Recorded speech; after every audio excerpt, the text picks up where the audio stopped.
और स्वराज संकल्प यात्रा पाली पहुंची है, सीधा रुख करेंगे पाली का। और जनता को अपनी बात कहे। बहुत बहुत धन्यवाद। जय हिंद, जय Bharat. Bharatiya Janata party, Bharatiya Janata party, Vasundhara Raje Scindia, Bharatiya Janata party, माननीय वसुंधरा राजे जी सिंधिया, पूर्व मुख्यमंत्री और वर्तमान में राजस्थान की प्रदेशाध्यक्षा।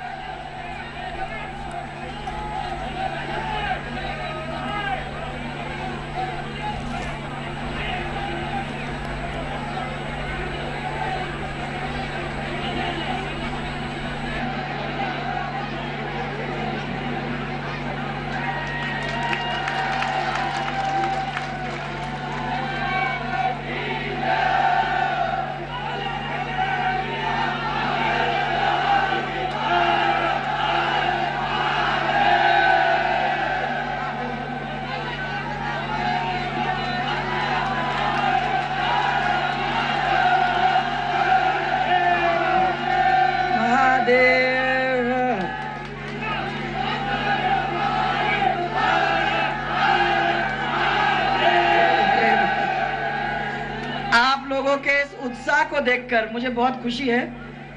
मैं 2 दिन से बीमार थी और आज भी जब घर से निकली तो मेरे को लगा बुखार और हरारत, पर आप लोगों का ये जोश देख के वो सब चीज दूर हो गई। आप लोगों ने ऐसे प्यार से खड़ा कर दिया है। मैं तो कहती हूँ कि हम लोग तो आपके ये प्यार के कायल हैं। आप ये प्यार देते रहोगे तो सब बीमारी सब हो जाएगी अलग, और हम लोग तो दौड़ दौड़ के आपके काम करने में पूरी तरह से सक्षम रहेंगे। सबसे पहले तो मैं आप सबको धन्यवाद देना इसलिए चाहती हूँ कि आप लोगों ने तो कमाल ही कर लिया है। इतनी जोरदार संख्या में आप लोगों ने पहले तो तंबू भी लगाया और तंबू का भरा भी। ये तो पहले तो तंबू भी लग जाते हैं, जरूरी नहीं कि भरता है, परंतु आपने तंबू भी लगाया और यहाँ से लेके वहां तक भराया। और एक बहुत बड़ी बात, इतना सारा संख्या जो एक तरफ का है उसमें महिलाएं आपने लाके भरी हैं, तो ये महिलाओं को देख के सबसे पहले मैं प्रणाम करना चाहूंगी। तो महिलाओं को सबसे पहला मेरा प्रणाम और आभार कि ऐसे मौसम में भी बरसात होने के बावजूद भी आप लोग यहाँ आए। हम भी वहां बरसात में अटके और आप भी यहाँ बरसात में अटके, और आखिर में आप सबके दर्शन करने का मुझे ये मौका मिला, इसकी बहुत बहुत खुशी है। इसके साथ साथ इधर की पंक्ति में बैठे हुए सब लोग जो आए हुए हैं उन लोगों को सबको भी मैं प्रणाम करना चाहती हूँ। मैं देख रही हूँ कि यहाँ अल्पसंख्यक के भी लोग हैं, आपके सब मजहब के, सब जात के लोग बैठे हुए हैं, और उन लोगों को भी मैं सबको धन्यवाद देना चाहती हूँ कि उन लोगों ने भी कोई कमी आज नहीं छोड़ी। मेरे इस मंच के ऊपर नेता प्रतिपक्ष आदरणीय गुलाब जी, भारतीय जनता पार्टी के राष्ट्रीय सचिव भूपेंद्र जी, और मेरे मेहरबान फोटोग्राफर्स भाइयों, जरा बैठ जाओगे तो मेरा काम हो जाएगा। आप बैठ जाओ प्लीज। मालूम है करना पड़ता है, पर बैठ जाओ, फिर बाद में जितना करना है आपको कर लो। बैठ जाओ एक मिनट के लिए, तो मेरा काम भी हो जाएगा, मैं उनको भी देख लूंगी। आप लोग इधर आ जाओ, बैठ जाओ सर।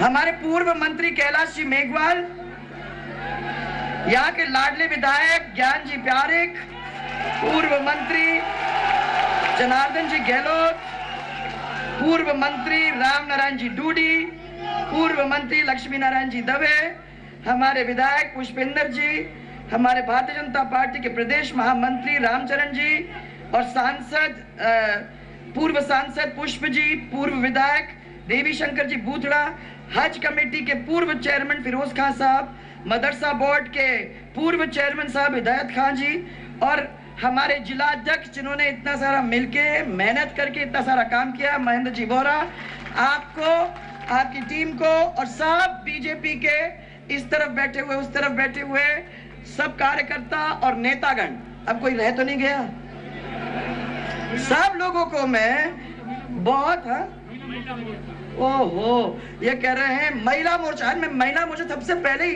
ग्रीट किया। महिला मोर्चा, युवा मोर्चा, अल्पसंख्यक मोर्चा, और कोई रह गया तो मेरी भावना से जुड़े, मेरी भावना को समझ गए हो आप लोग सब, और मैं आप लोग सबको धन्यवाद आज देना चाहती हूँ। आज आपको यहाँ देख के मुझे बड़ी खुशी है। साथ में सबसे पहले तो मैं अपनी पिता की याद में मंडली खुर्द के हमारे कार्यकर्ता त्रिभुवन सिंह जी और गिरधारी सिंह जी ने 28 वर्ग मीटर जमीन जो हमको भारतीय जनता पार्टी के कार्यालय के लिए दिया है, ऐसा कोई अपनी भूमि देता नहीं है, परंतु जिसने इतने प्यार से और जितने इतने दिन से कार्यकर्ताओं की भूमिका निभाते हुए भी और प्यार से हम लोगों को ये जमीन दान दी है भारतीय जनता पार्टी के जिला कार्यालय के लिए, उनको मैं सबसे पहले बहुत बहुत धन्यवाद देना चाहूंगी कि आप लोगों ने इतना पुण्य का काम हम लोग सबके लिए किया। ये एक बहुत जोरदार और बड़ा, मैं विश्वास करती हूँ, कार्यालय होगा भारतीय जनता पार्टी का, और दोनों भाइयों को इसलिए मैं बहुत बहुत धन्यवाद देना चाहती हूँ। इसके साथ साथ जो मोर्चों ने मेरे को ये चांदी के मुकुट पहनाए, पुष्प आपके ज्ञान जी, मैं ये पता करना चाहूंगी, एससी मोर्चा और अल्पसंख्यक मोर्चा दोनों ने मेरे को ये दिया। मैं आप लोगों को ये, क्योंकि आप जानते हो कि मैं लेती हूं नहीं, ये जाएगा एक ऐसी जगह में जहां आप गरीब को इसका माने पैसा करके और उनको दान करें। मेरी तरफ से प्लीज आप उसको पहुंचाने की,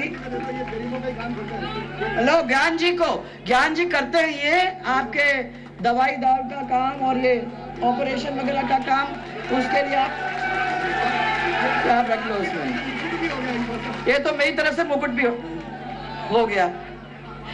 सबसे पहले मैं अपने जो जिस पॉइंट से मैं शुरू होती हूँ मैं वहीं से शुरू करना चाहूंगी। मेरे लिए जो बहुत ही ज्यादा दुख का एक विषय है वो ये है कि पूरे राजस्थान के अंदर ये पिछले 4-4.5 साल के अंदर जो हम लोगों को हमारी मूलभूत सुविधाओं को लोगों को पहुंचाना था, वो मैंने देखा कि राजस्थान के अंदर कहीं भी नहीं पहुंचा है। 7 संभाग के दौरा कर लिया, रेगिस्तान से पहाड़ों तक घूम लिए और 50 डिग्री गर्मी से लेके इस बरसात में भीग गए, परंतु जनता के साथ कंधा से कंधा मौज भी किया, खुशी भी की, दुखी भी हुए, सब कुछ देख लिया। और मैं आप लोगों को यह कहना चाहती हूं कि मैंने जो देखा इन 4 महीने के अंदर, उसमें एक भी जगह राजस्थान के अंदर मुझे नहीं मिली जहां ये मूलभूत सुविधाएं लोगों तक पहुंच पाई। हम यहाँ पेट्रोलियम की बात करते हैं, हम फैक्ट्री की बात करते हैं, जहां गरीब आदमी पीने का पानी नहीं ले सकता, जहां किसान अपने खेतों को सिंचाई नहीं दे सकता, जहां हमको बिजली नहीं मिलती और आप कहते हो रोजगार नहीं मिलता, डॉक्टर नहीं है, टीचर नहीं है। ऐसे बिना मूलभूत सुविधाएं के कैसा प्रदेश आगे बढ़ेगा? मुझे कोई समझाने की कोशिश तो करो। मैं तो देख के हैरान हूं कि एक प्रदेश का मुखिया इस मूलभूत सुविधाओं के ऊपर ध्यान नहीं देगा और रोज लोगों को याद दिलाएगा। 77 दिन से याद दिला रहा है कि हमने कितना बढ़िया काम राजस्थान के अंदर किया है। हमें तो कुछ दिखाई नहीं दे रहा। आप लोगों को दिखाई दे रहा होगा भाइयों, मुझे तो कोई दिखाई नहीं दे रहा। आपको दिखाई दे रहा है कुछ? मैं ये पूछना चाहती हूँ कि ये कार्यक्रम में यहाँ आई थी तो रूपमुनि जी महाराज के दर्शन करने का मौका मिला। उन्होंने मुझे याद दिलाया कि सबसे पहले पेयजल समस्या को तुम समझने की कोशिश करो और उस पेयजल समस्या को इस क्षेत्र के अंदर ठीक करने की कोशिश करो। मैंने उस समय ठान लिया था, क्योंकि महाराज जी ने कहा है कि हम लोग पाली जिले की पेयजल समस्या का निराकरण करके रहेंगे, और हम लोगों ने 634 करोड़ रुपया अलग करके और जवाई पेयजल योजना की स्वीकृति की, जो पहले पाली, फिर रोहट, फिर सोजत और जैतारण तक पहुंचने का उसका काम था। हमने ये चारों क्षेत्रों को जोड़ने का काम किया था, उसकी पाइपलाइन लेइंग का काम भी शुरू किया और उसके साथ साथ इतने सारे पैसे जमा करके उन लोगों का देने का काम किया। और मैं ये समझती हूँ कि अब धीरे धीरे आपको वो काम देने का दिखाई दे रहा है कि रोड के अंदर थोड़ा सा पानी आ गया, पाली के अंदर आ गया, परंतु इसको वहां तक पहुंचना चाहिए था 4.5 साल के अंदर, और ये क्योंकि उन्होंने काम धीरा कर दिया इसलिए सोजत तक नहीं और इसीलिए आपके जेतारण तक नहीं पानी पहुंचा, जो पहुंचना 4.5 वर्ष के अंदर हो जाना चाहिए था। हमने 1.5 करोड़ की पाली से धर्मधारी पाइपलाइन योजना स्वीकृत की थी और मैं जानती हूं कि इसकी वजह से कई गांवों को लाभ मिला। रोहित क्षेत्र के 62 गांव के लिए 21 करोड़ की पेयजल योजना भी स्वीकृत की थी और साथ ही राजेंद्र नगर और इंदिरा कॉलोनी के अंदर 6.5 करोड़ की लागत से 2 नए उच्च जलाशयों का निर्माण भी किया था। हमारी सरकार ने पाली में काला पीपल की ढाणी जल प्रदाय योजना का कार्य भी स्वीकृत किया था, जो इस सरकार ने जाके रोका है। और यहाँ सब किसान भाई बैठे हुए हैं, मैं पूछना चाहती हूँ भाइयों, आपको 8 घंटे बिजली किसान को क्षेत्र के अंदर खेतों के अंदर मिल रही है क्या? कोई है किसान जिसको 8 घंटे मिल रही है? मैंने पता किया तो यहाँ तो इस तरीके से आपकी जो बिजली की समस्या है वो जिस तरीके से मिलना चाहिए नहीं है। मुझे लगता है कि मुश्किल से 4 घंटे बिजली मिलती है और वो भी जोरदार ट्रिपिंग के साथ। और महिलाओं के लिए मैंने अलग से बिजली दी थी। ये अलग से बिजली घरेलू बिजली के नाम से सिंगल फेज कनेक्शन आपको दिया था। और हमने ये कोशिश की थी कि आने वाले समय के अंदर 24 घंटे बिजली आप लोगों को मिल जाए। तो 2008 में जब मैं निकल के गई थी तो 18 से 20 घंटे तक बिजली दी थी। और अब मैं आपको कह रही हूं सरकार अपनी आएगी तो सबसे पहले ये 24 घंटे बिजली घर के अंदर देने का काम हम लोग करने वाले हैं। माता बहनें इसको समझ लेना, इसको ऐसे हम आपको छोड़ने वाले नहीं हैं। और मैंने ये पूछा कि पाली जिला के अंदर चिकित्सालय का तो इंतजाम होगा, आखिर में इतना बड़ा जिला है। तो पता किया कि 62 डॉक्टर के पद हैं यहाँ। तो बड़ी खुशी हुई कि आप लोग सबका इंतजाम यहाँ अच्छी तरह से किया गया है। पता किया तो बता रहे मेरे को 20-22 डॉक्टर हैं, 62 में से सिर्फ 20-22। तो मैंने सोचा कि अगर आपको ही 20-22 डॉक्टर है तो फिर आपको भी वहीं जाना पड़ रहा होगा जहां सब लोग जा रहे हैं। कोई जाता है अहमदाबाद तो कोई जाता है पालनपुर और बड़ी मुश्किल से कुछ लोग जाते हैं जोधपुर, नहीं तो ज्यादातर सब लोग इस रास्ते से निकल जाते हैं। या आप लोगों के यहाँ भी हो ही रहा होगा। और मुझे बड़ी शर्म आती है कि आज हम लोगों को यहाँ छोड़ के गुजरात कोई दूसरे स्टेट के अंदर जाना पड़ रहा है। ये हमारे प्रदेश को सब आज दिन तक संभाल लेना चाहिए था। ये और भी मैं कहना चाहूंगी कि पाली जिले के अंदर हमारे जो स्कूल है, जो स्कूल खोले गए हैं, ये सरकार अभी तक भवन नहीं बना पाई। और पाली जिले के अंदर टीचर कितने हैं कितने नहीं है, ग्रामीण स्कूल के अंदर कितने स्कूल ऐसे हैं जिनके ऊपर लॉक लग गए हैं।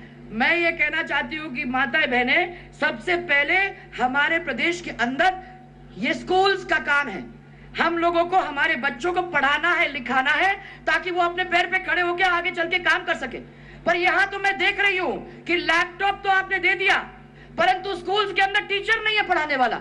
जब टीचर नहीं है पढ़ाने वाला तो आगे आप इस लैपटॉप का करोगे क्या, ये मैं पूछना चाहूंगी। और इसी तरीके से लेक्चरर नहीं है, 100 कॉलेजेस 100 पोस्ट है तो पोस्ट में से 25 पोस्ट होंगे। सेकंड ग्रेड टीचर्स उनकी कमी है। और जहां जहां को इनकी जरूरत है वहां नहीं है लोग, तो हमारे बच्चे आगे जाके क्या करेंगे। हम इस कोशिश में हैं कि जिस तरीके से हमारे सरकार के टाइम में हमारे बच्चों को 10 लाख नौकरियां देने का हम लोगों ने काम किया था, इस सरकार ने एक भी नहीं काम किया। तो आगे चल के मैं सोच रही थी कि हम लोग इस स्थिति में हमारे बच्चों को ले लाएं कि इनको ये टेट परीक्षा का प्रबंधन करके और आरपीएससी के द्वारा फिर से मैंने नौकरियां देना, रोजगार देने का काम करें, ताकि उनको इन चीजों के अंदर फंसने की जरूरत नहीं हो। मैं आपको सबको ये कहना चाह रही हूँ कि आरपीएससी को वापस लाएंगे, उसके द्वारा नौकरियां दिलवाएंगे और हमारे बच्चों को रोजगार का इंतजाम करके छोड़ेंगे। ऐसा नहीं करेंगे जो ये आज देखने को मिल रहा है। अब एकदम से याद आ गई कि बेरोजगारी भत्ता हमें देना है। अरे पहले दे देते, हम लोगों ने अपने समय के अंदर उसको खोल के रखा हुआ था। पहले आप 1 लाख के जो आय थी वहां तक के हम लोग दिया करते थे। अब एकदम से उनको याद आ गया कि चुनाव आ गया तो 2 लाख को बढ़ा के यही पहले कर दिया होता, 1 लाख पे ही कर दिया होता तो कितने सारे बेरोजगार बच्चों को सहायता मिल जाती और कितने सारे बच्चों को आगे नौकरी देने का हम लोग काम करते। परंतु ये सरकार सिर्फ अपना सोचती है, सिर्फ अपना सोचती है। और मैंने सब लोगों को यह कह दिया कि महिलाओं को जो सरकार अगर सक्षम नहीं रखती, जो हमारे बच्चों को सक्षम नहीं करती, जो हमारे किसानों को सक्षम और मजबूत नहीं करती, ऐसी सरकार को उस कुर्सी पे बैठने का कोई हक है क्या? बताओ भाइयों, कोई हक है? बिल्कुल नहीं है। और मैं इन लोगों को कहना चाह रही हूं, आज ही आपने अगर पेपर पढ़ा होगा तो आपने देखा होगा कि आंकड़े बता रहे हैं कि हमारे समय में जो हमारी महिलाओं की लाइन में प्रदेश अव्वल था, आज महिला उत्पीड़न में दूसरे नंबर पे है प्रदेश पूरे देश के अंदर। कितनी शर्म की बात है। वो राजस्थान, जिस राजस्थान के अंदर हम अपनी महिला को पूछते थे, आज हमारी महिलाओं के साथ अत्याचार रोज रोज हो रहे हैं। और जो लोग हमारी महिलाओं की इज्जत को नहीं बचा सकते तो वो परिवार की इज्जत नहीं बचा सकते। ये परिवार की इज्जत तो तब बचेगी जब हमारी महिला की इज्जत है। और इसीलिए माताएं बहनें, मैं कहना चाहती हूँ कि हमारा जो नया राजस्थान बनेगा, उस नए राजस्थान के अंदर आपकी जय ऐसी जगह होनी चाहिए जहां आप सुरक्षित हो, जहां आप अपना सिर उठा के चल सको, जहां आपकी इज्जत के ऊपर कोई आंच न लगे। ऐसा राजस्थान, एक नया राजस्थान बनाकर हम खड़ा करना चाहते हैं जिसमें हमारी महिला, हमारी परिवार की इज्जत आगे बढ़ती चली जाएगी। मैं इसी तरीके से आप लोगों को कहना चाहती हूं कि हमारे बच्चों के लिए मैं सब लोगों को कह दिया, आज मैं देख रही थी कि सब दूर अपने पूरे राजस्थान के अंदर इन लोगों ने बच्चों के लिए सोचा कि अपने बच्चों को ये जा रही है, सब दूर कह रही है कि नौकरी का काम करेंगी, इसलिए मैं जब शेखावाटी से निकल के गई हूं, जिस इलाके में मैंने ये कहा कि तुम्हारे कॉलेज में खुलवा दूंगी, तो कॉलेज खोल दिए। अब आपने आज पेपर में पढ़ा होगा 34 कॉलेज एक साथ खोल दिए, परंतु तब खोले जब कॉलेज के सब एडमिशन पूरे हो गए, कैलेंडर भी जारी हो गया। यूनिवर्सिटी इन्हें कैसे परीक्षा की अनुमति देगा, जरा कोई बताओ। और फिर लेक्चरर आएंगे तो कहां से आएंगे? आप सब जानते हो कि लेक्चरर की कितनी कमी है। परंतु हाँ, हमको करना था, हमको दिखाना था कि हम किसी से कम नहीं है, इसलिए हमने आगे जाके जो घोषणा करने की जरूरत है वो घोषणा में हमने कमी नहीं छोड़ी। परंतु ये पूरी जनता जानती है कि समय आ गया है चुनाव का, और चुनाव के टाइम में जिस तरीके से चला के हम लोगों को कह रहे हैं कि अरे भैया लैपटॉप ले लो और लैपटॉप के एवज में हमको पैसा दे दो। अभी झालावाड़ का किस्सा आपने सुना होगा। झालावाड़ में गए मुरारी मीना जी और उन्होंने लैपटॉप बांटे, और लैपटॉप बांटते बांटते उनके मुंह से निकल ही गया कि अरे बच्चों, ये तुमको लैपटॉप दे रहे हैं, पर कुछ ही दिनों के अंदर इलेक्शन होने वाले हैं, और जब इलेक्शन होंगे तो अपनी मम्मी पापा को जरूर कह देना कि वोट देंगे। अब बताओ भैया, ये क्या तमाशा बना के रखा है? मैंने आखिर पेट में रहा ही नहीं गया, उसको तो निकल के ही आना था।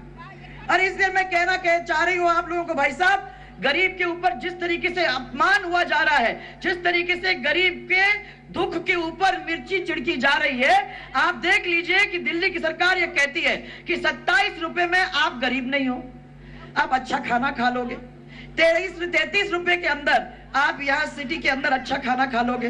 राज बब्बर कहते हैं आ जाओ बंबई में, हम 10-12 रुपए के अंदर बड़ा अच्छा खाना खिला देंगे। हम तो ये पूछना चाहते हैं गरीबों से, क्या ये सही है? अभी मैं रास्ते पे निकली थी तो रास्ते पे एक बूढ़े बाबा मुझे मिले, वो जा रहे थे काम करने के लिए नरेगा का, वो सोच रहे थे कि हमें मिल जाता है तो वहां ट्राई करेंगे। अपना टिफिन लेके जा रहे थे, मैंने ऐसे ही पूछा कि बाबा आपके टिफिन में क्या है, आप दोपहर को क्या खाओगे? तो बोले रोटी है और रोटी के साथ मिर्ची है। मैंने कहा कि क्यों, सब कुछ तो मिलता है, आपकी इतने 33 रुपए में आप लोगों को खाना नहीं मिले? उन्हें हंसने लगे। उन्होंने कहा एक मिर्ची मेरे नसीब में आता है, कभी कभी अगर मेरा सौभाग्य बन जाता है तो कभी कभी सब्जी मिल जाती है। अचार मैं तो खा ही नहीं सकता क्योंकि कोई बनाने वाला नहीं है, और पुदीना और प्याज अब इतना महंगा हो गया है कि मैं पुदीने की चटनी ना प्याज खा सकता हूं, तो इन्हीं लोग इनसे बीच में से हमको काम कराना पड़ता है। और माताएं बहनें, अगर 27 का हिसाब है तो 810 रुपए महीने का हिसाब। अब उसमें गैस भी खरीद लो, या अगर आप इससे चलो तो 1000, एक गैस भी खरीद लो अगर सिटी में हो, गैस खरीदो, या आप जाके आटा खरीद लो। पर आटा तो वैसे मिलता भी नहीं है आजकल। दुकान के अंदर चले जाओ तो मैं देख रही हूँ मंत्री घूम रहे हैं दुकानों के अंदर, आटा नहीं मिल रहा है। और एक दो तीन दुकानें नहीं, ऐसे 100 दुकानें हैं जो जयपुर के पास है जहां आटा नहीं मिला उनको। परंतु आप आटा भी खरीद लो, तेल भी खरीद लो। ये सब चीज अगर 1000 रुपए में खरीद सकते हो और आप अपने परिवार को चला सकते हो, खुद का काम चला सकते हो, तो मैं समझती हूँ कि आप तो जादूगर हो। अशोक गहलोत से भी बड़े जादूगर हो अगर आप चला सकते हो इस बात को। तो मैं आज आप लोगों को यह कहना चाह रही हूं कि कितना जोरदार नमक आपके घाव पे छिड़का जा रहा है। मैं ये कह रही हूं इसीलिए जमाना आ गया कि हम इन सब चीजों को एक तरफ रखें। जहां हम लोगों को ये कोई सामान नहीं मिल रहा है, कोई काम नहीं दे रहा है, हमको आगे बढ़ के एक ऐसा राजस्थान बनाना है जिस राजस्थान के अंदर हमको इन सब चीजों की कोई कमी नहीं होगी। हो सकता है कि हमको पहले कमर कसने की जरूरत होगी, परंतु जो बीमारू प्रदेश अगर पैर पे खड़ा हो सकता था 5 साल के अंदर, तो फिर से खड़ा हो सकता है। कितने भी गर्त में इन्होंने डाल दिया हो, उसको फिर से खड़ा करके हम छोड़ेंगे। परंतु हम अकेले नहीं कर सकते, ये कोई भी अकेले नहीं कर सकते। ये जादू आपका है। जिस दिन आप लोग तय कर लोगे कि हम लोग सबको मिलके साथ देना है, इसका मतलब ये कि 36 की 36 कौम, इसका मतलब ये कि सब मजहब एक साथ जुल के एक परिवार के रूप में जब आगे चलेंगे तो राजस्थान विकसित होगा, उसको कोई रोक नहीं सकता है। आज कांग्रेस की सरकारें जो हैं वो हमेशा आपकी गरीबी के ऊपर ताकतवर बनी है। उनको चाहिए ही नहीं कि आप लोग संपन्न हो जाओ। संपन्न हो जाओगे तो उनकी मांग ही नहीं होगी, और अगर आप लोग एक दूसरे के साथ चलने लगोगे तो कोई झगड़ा नहीं होगा और वोट उनको पड़ेंगे नहीं। अब इस तरीके से तो मजहब के बीच में झगड़े होते हैं और जाति के बीच में झगड़े होते हैं तो फायदा उनका होता है। इसलिए मैंने सबको कह दिया कि इस बार कोई झगड़े नहीं, हम लोग सब मिलके साथ चल लेंगे तो ये काम होगा। आप क्या इस तैयारी में हो? कर सकते हो क्या? लड़ने को तैयार हो? वैसे आपके एमएलए साहब तो इतना काम करते हैं, ऐसे आप लोग उनके साथ जुड़ के करते हो। और मैं जानती हूं कि ये बहुत लड़ाकू लोग हैं यहाँ। अरे आसानी से ऐसे नहीं इधर उधर नहीं होते। और इसीलिए मैं आपको कह रही हूं कि जरा रास्ता दिखा दो, यहां से शुरू हो जाए, आगाज शुरू हो जाए और यहां से पूरे आपके पाली, जाल और सिरोही के अंदर फैल जाए और सबके सब सीटें लाने का काम यहां से अगर आप लोग चालू करते हो तो मैं ये विश्वास दिलाना चाहती हूं कि राजस्थान को 1 मिनट पिछड़ा नहीं रहने दूंगी। 65 साल निकल गए भाइयों, 53 साल अपन ने दिए कांग्रेस को। अगर नरेंद्र मोदी को 53 साल आपने दिए होते या भारतीय जनता पार्टी को दिए होते या आपको शिवराज चौहान को दिए होते तो क्या हालत होती?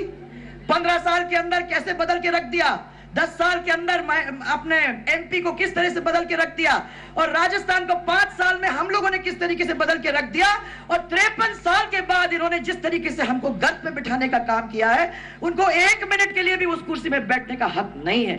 इसलिए आज आप लोगों को मैं कह रही हूं कि हमें चाहिए एक ऐसा राजस्थान जिस राजस्थान के अंदर हमारे बच्चों को नौकरी मिले, एक ऐसा राजस्थान जहां वो पढ़े लिखे अपने पैर पे खड़े हो, एक ऐसा राजस्थान जहां हमारी महिलाएं अपना सिर ऊंचा करके आगे चले, एक ऐसा राजस्थान जिसमें हमारे किसानों को किसी चीज की कमी ना हो, उनको सही टाइम पे पानी, बिजली, आपका जो बीज, खाद और सही टाइम पे जब वो फसल लेने जाते हैं तो उनको अच्छे दाम मिले।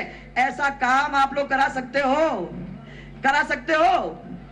आप मुझे ये बताइए, आप लोगों को जब पाला पड़ा मुआवजा मिला? किसी को मिला किसान भाइयों? किसी को मिला? नहीं मिला। किसी को 1 रुपए के हिसाब से 1 किलो गेहूं मिला क्या? 1 रुपए किलो के हिसाब से किसी को मिला? किसी को 55,000 रुपए अपना एक कमरा बनाने के लिए मिला बिना रिश्वत दिए? क्योंकि आजकल तो रिश्वत बड़ा चलता है और मैं देख रही हूं कि भ्रष्टाचार के मारे राजस्थान डूब चुका है। जहां जहां आप देख रहे हो वहां भू माफिया चल रही है। आपने देख लिया बाड़मेर के अंदर किस तरीके से हालत खराब हो रहे हैं। लीलाला से पचपदरा जमीन बिल्कुल बेच के खा गए हैं आपके भू माफिया और कहीं भी अभी तक वो पेट्रोलियम की आपकी रिफाइनरी कहीं दिख नहीं रही। सीधा रुख करेंगे पाली के सोजत का। पानी नहीं मिल रहा है तो मैं आपको बताना चाहती हूँ कि जो 4.5 साल के अंदर काम हो सकता था और मीठा पानी सब दूर तक पहुंच सकता था, वो काम इन लोगों ने नहीं किया। और आज पूरा राजस्थान, जैसे आप बैठे हो वैसे इसी तरीके से पूरा राजस्थान चिल्ला रहा है, रो रहा है। इसी तरीके से माता बहनें हमें बार बार कह रही है कि ये फ्लोराइड युक्त पानी आप हमको पिला रहे हो, ये खारा पानी आप पिला रहे हो, हमको मीठा और पर्याप्त जल पहुंचाने का काम जो करेगा हम उसके हमेशा के लिए आभारी रहेंगे। मुझे इतना दुख हुआ कि किसी को भी ये कहने की जरूरत हो, ये तो आपकी मूलभूत सुविधा है और आपको मिलना चाहिए। किसी के सामने हमें किसी के सामने गिड़गिड़ाने की जरूरत नहीं है। यह आपको जो सरकार आती है उसकी बहुत बड़ी जिम्मेदारी बन जाती है कि वो ये काम आपको करके दे। मैंने उसी दिन ठान लिया था और इसीलिए 2007 में 634 करोड़ रुपए, जैसे अभी संजना ने बताया, जवाई पेयजल योजना की स्वीकृति की और पहले पाली और रोहित, बाद में सोजत तक पानी पहुंचना था। उसके लिए हमने पैसा का भी इंतजाम किया, पाइपों का भी इंतजाम किया और पानी के अंदर, रोहित के अंदर, अभी सोजत के अंदर भी पानी आया है। तो मुझे खुशी है कि कुछ हद तक ये योजना आप तक पहुंची है। ये रोहित के साथ साथ 45 गांव में भी पहुंची है। और वो मैं देख रही हूँ कि दूसरे चरण में सोजत और जयपालन में पानी पहुंचाना जो था, हमारी सरकार चली गई तो कछुआ गति से काम चला, परंतु कछुआ गति से चला और इसीलिए आधा अधूरा ही रह गया। और मैं ये कहना चाहती हूँ कि इस आधे अधूरे काम का लोकार्पण मुख्यमंत्री ने आगे कर दिया। मुझे समझ में नहीं आता है क्या जल्दी है ये पत्थर लगाने की।